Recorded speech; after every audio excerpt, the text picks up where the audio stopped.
Okay, so I'll be responding to the negatives response to our resolution, which was the government's higher educational student grant system should be replaced by a limited government loan program. And what I'll be doing throughout my speech is I'll be addressing the negatives responses, and then I'm going to be responding to that. So for our first significance claim, which was the grant and scholarship systems are corrupt, the negative side claims that scholarships are not part of the grant system and that scholarships are free money and not given through the government. And my response is that their claim of saying that scholarships are not part of the grant system does not really refute the claim that the grant system and scholarship systems are corrupt. The grant and scholarship systems are not as transparent as people would like to think they are. Some schools take part in what's called a Robin Hood effect, which is defined as charging students from wealthier families more in order to aid those who are not able to finance their education. And then the negative goes on to say that all state grants are governed by the same criteria, which is stated through FAFSA, and that the grants are issued based on specific criteria. And if you meet the criteria, then you qualify for the grant. In no way, shape, or form does that make the grant system biased or dishonest, which is the definition of corrupt. And the negative, they go on to claim that federal grants cannot be corrupt, but they did not provide any facts or evidence to advocate for an honest, transparent aid system.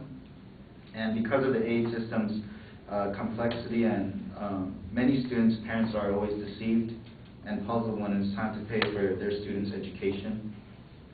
A San Diego-based author named Lynn O'Shaughnessy, who wrote a book titled The College Solution, a guide for everyone looking for the right school at the right price, she states that there is no uniform financial aid letter and that they can be confusing, sometimes intentionally so, to make the awards look better. And so moving on to our second significance claim, which was tuition increases because the government has guaranteed the loan amounts.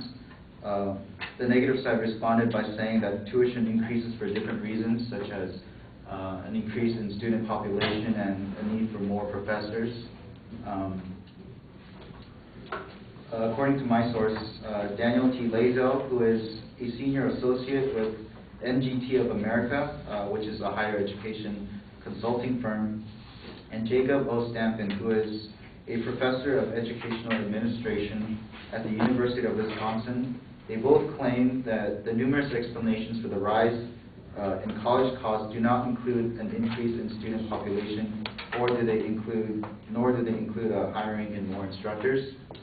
The source says, numerous explanations are offered for rising college costs. These include weakened state support for higher education because of such competing priorities as prisons, K-12 education, welfare and Medicare, and an increasing involvement in the state funding debates on the part of special interest groups not always supportive of education. And lastly, they say a dependence on federal student aid. And then the negative goes on to say that colleges are trying to be the best and improve technology. And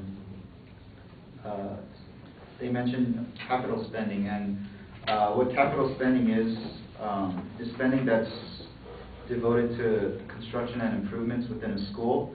And it is true that colleges do want to build better facilities and have the best of everything, but the cost of having new renovations aren't nearly as hefty as the negative side advocates for. According to a data chart found on calstate.edu, which summarizes this school's average annual expenses, the capital spending only amounted to $30 million out of a total of $489 million. So therefore, the capital spending couldn't have caused that much of a raise in tuition. And the negative, they say that we aren't talking about loans in our proposition, and that we are talking about grants, therefore our statement is dismissible.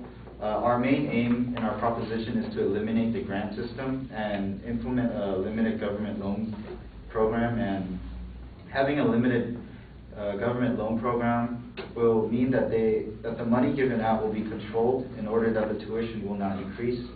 And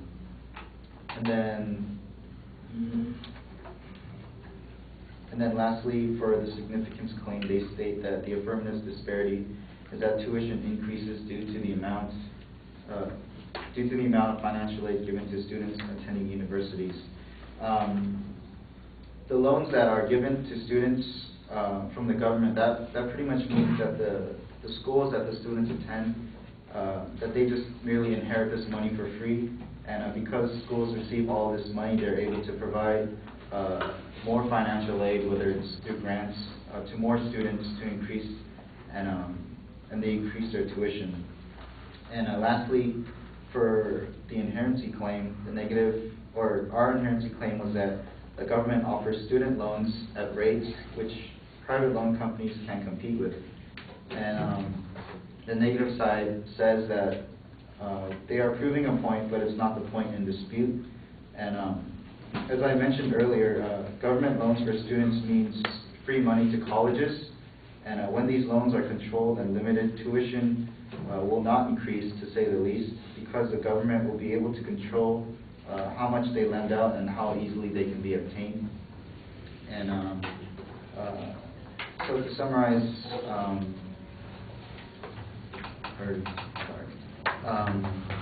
so our claims are that the grant scholarship systems are corrupt and that tuition increases because the government has guaranteed the loans that are handed out, and that the government offers student loans at rates that private loan companies can't compete with.